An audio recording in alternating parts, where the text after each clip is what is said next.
ان کی جو عمر کے بچے ہیں جنہوں نے پرائمری اسکول جانا ہوتا ہے وہ 18% لڑکوں اور 50% لڑکیوں کی نصف تعداد اسکول سے باہر. ٹھیک ہے جی, یعنی 82% لڑکے اگر اسکول جا رہے ہیں تو 18% پھر بھی نہیں جا رہے. لڑکیاں تو پھر ہیں ہی آدھی, 50% جا رہی ہیں اور 50% نہیں جا رہی. یہ ساری صورتحال مزید پریشان کن اس وقت ہو جاتی ہے جب اسکولوں میں داخلہ حاصل کرنے والے 66% بچوں میں سے بھی تقریباً 50% یعنی آدھے بچے جو ہیں, مطلب 33%, وہ کیا کرتے ہیں, پرائمری سطح کی جو تعلیم ہے وہ مکمل کرنے سے پہلے ہی اسکول چھوڑ جاتے ہیں. اکنامک سروے آف پاکستان 2015-16 کے مطابق پرائمری سطح پر تعلیم حاصل کرنے والے طلبہ میں سے نصف سے زیادہ بچے پہلے 2-3 سالوں میں ہی مختلف وجوہات کی بنا پر اسکول چھوڑ دیتے ہیں اور بمشکل 30% بچے پرائمری پاس کرتے ہیں. یوں تو ہر فرد اپنی تعلیم حاصل کرنے کے لیے تعلیمی ادارے سے فارغ ہو جاتا ہے, یعنی جب وہ مکمل کر لیتا ہے تو آبویسلی اس نے جانا ہی ہوتا ہے.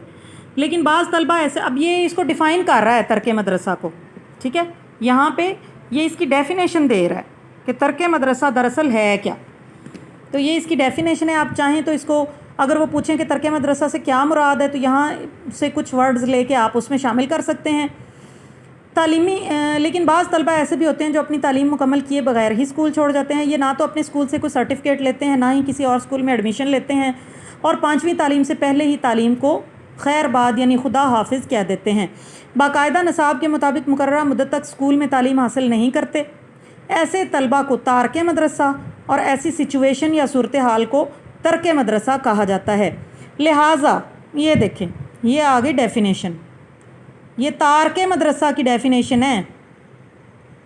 تارک مدرسہ سے مراد کیا ہے جی؟ ایسا طالب علم جو اپنی ذہنی پسماندگی یعنی وہ ڈل ہے, کمزور ہے, نالائق ہے, جو بھی آپ اس کے لیے ورڈ استعمال کر لیں, یا کسی سماجی, نفسیاتی, اقتصادی وجوہات, مطلب کوئی معاشرے میں اس کو کوئی مسئلہ ہے یا نفسیاتی طور پر اس کا اپنا کوئی ایشو ہے, یا اقتصادی کون سا ہوتا ہے جی, اکنامک, مالی, کوئی پیسوں کی وجہ ہے, وہ فیس نہیں دے سکتا, کتابیں نہیں لے سکتا وغیرہ وغیرہ, اس کی وجہ سے کسی بھی درجہ پر جو تعلیم ادھوری چھوڑ دیتا ہے اور اسکول سے اپنا رابطہ منقطع کر لیتا ہے, وہ کیا ہے؟ وہ تارک مدرسہ ہے. وہ بچہ جو یہ سب کچھ کر رہا ہے اور اسکول چھوڑ کر چلا گیا ہے, وہ کیا ہے؟ تارک مدرسہ ہے. اچھی طرح ذہن میں رکھیے گا. تارک مدرسہ کی اس اصطلاح یعنی ٹرمینالوجی کا اطلاق مختلف ملکوں میں مختلف انداز سے کیا جاتا ہے. یعنی ہم تو اب کیا کہہ رہے ہیں, پرائمری کہہ رہے ہیں کہ چلو زیادہ نہ سے کوئی بچہ پرائمری ہی پاس کر لے, لیکن ہر کنٹری کا اپنا ایک طریقہ کار ہے. جتنا جس کنٹری میں لٹریسی ریٹ زیادہ ہے یا ان کی تعلیم کا معیار اونچا ہے, اتنا ہی جو ہے وہ اس کو تارک مدرسہ کی جو ڈیفینیشن ہے اس کو اپنے اپنے ملک کے لحاظ سے وہ لیتے ہیں. اب امریکہ کی اگر بات کی جائے, وہ کہتے ہیں جی کہ جو ملکی قانون کے مطابق 12ویں جماعت تک تعلیم مکمل کیے بغیر اسکول چھوڑ دے, اسے اسکول ڈراپ آؤٹ کے زمرے میں لاتے ہیں. ترقی یافتہ ممالک میں لازمی تعلیم حاصل کرنے کے سے پہلے تعلیمی سلسلہ منقطع کرنے والوں کو تارک مدرسہ, یعنی ہر ملک نے جتنی تعلیم کو منیمم لیول پہ کمپلسری ایجوکیشن قرار دیا ہے, اگر وہ والا لیول بھی پورا نہیں کرتا, چاہے وہ 5ویں ہے, 8ویں, 10ویں, 12ویں, کتنا بھی ہے, جتنی ان کی کمپلسری ایجوکیشن, اب ہمارے یہاں پرائمری تعلیم ہے کمپلسری ایجوکیشن, کیونکہ اس سے نیچے پہ ہم بات کو لا نہیں سکتے, تو ایسے بندے کے لیے انہوں نے اسکول ڈراپ آؤٹر کی جو ڈیفینیشن ہے یا ٹرم ہے وہ استعمال کی ہے. پاکستان میں اس اصطلاح کا استعمال عموماً پرائمری سطح کی تعلیم مکمل کرنے سے پہلے جو بچے اسکول چھوڑ جاتے ہیں ان کے لیے یہ ٹرمینالوجی استعمال کی جاتی ہے. ٹھیک ہے جی. پاکستان میں ترک مدرسہ کی وجوہات کیا ہیں, تو یہ ہم جلدی سے دیکھ لیتے ہیں جی. اچھا, پاکستان ویسے تو ہم نے وہ ایک چارٹ جو ہے وہ بھی آپ لوگوں نے غور سے اگر دیکھا ہو تو پاکستان لٹریسی کے لحاظ سے ویسے ہی کئی ملکوں سے پہلے ہی کافی پیچھے ہے. ہماری شرح خواندگی کو اتنی قابل فخر نہیں ہے. پرائمری سطح پر ترک مدرسہ کی شرح 50% ہے, یعنی پرائمری تک پہنچتے پہنچتے ہی آدھے بچے اسکولوں سے نکل جاتے ہیں. بچیوں میں یہ شرح اور بھی زیادہ ہے. تو یہ سوچنے والی بات ہے کہ تعلیم کے شعبے میں آخر ایسی کیا پرابلمز ہیں, کیا وجوہات ہیں جن کی بنا پر بچے کو ایک لیول بھی پورا نہیں کرتے اور مجبور ہو جاتے ہیں, اسکول چھوڑ دیتے ہیں. تو یہ سب ریزنز جو ہیں یہ ہمیں ہماری توجہ اپنی جانب دلاتی ہیں کہ آخر ایسی کیا ریزنز ہیں جن کی بنا پر یہ سارے معاملات ہو رہے ہیں. اچھا, فرسٹ آف آل ہے جی غربت. یہ واقعی ہی اپنے اندر اٹ سیلف یہ ایک بہت بڑا مسئلہ ہے، اور یہ کئی مسائل کی ماں ہے.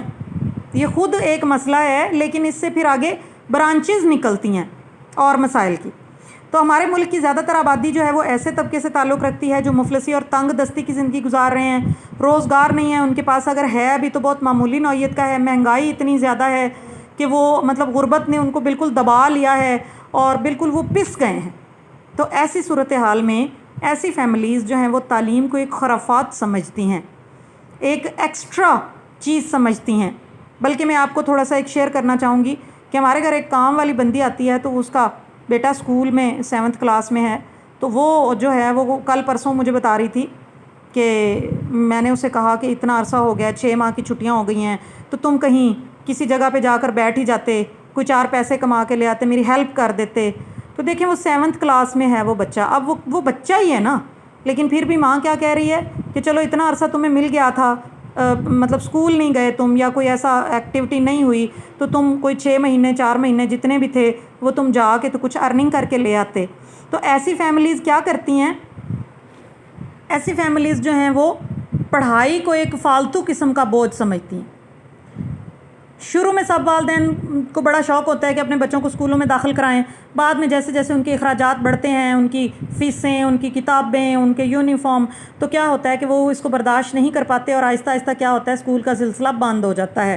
گھریلو اخراجات میں پورے کرنے کے لیے ان کو ورکشاپس، ہوٹلز اور دوسرے کاموں میں لگا دیا جاتا ہے. اسی طرح والدین بچوں کی تعلیم کے لیے کی اہمیت کو پس پشت ڈال کر آمدنی کو ترجیح دیتے ہیں کہ تعلیم تو وہ چیز ہے جس پہ ہمیں پیسہ لگانا پڑے گا، اور اگر تعلیم حاصل نہیں کرے گا، کسی جگہ پہ جا کر بیٹھ جائے گا تو وہ لے کے آئے گا. تو ان کو وہ چیز زیادہ پریفریبل لگتی ہے کہ بجائے اس کے کہ ہم اس پہ پیسہ لگائیں، ہماری تو روٹی پوری نہیں ہو رہی، اس سے بہتر یہ ہے کہ یہ کہیں جائے اور وہاں سے 4 پیسے لے کے آئے، خود بھی مطلب اپنی بھی مدد کرے اور ہماری بھی مدد کرے.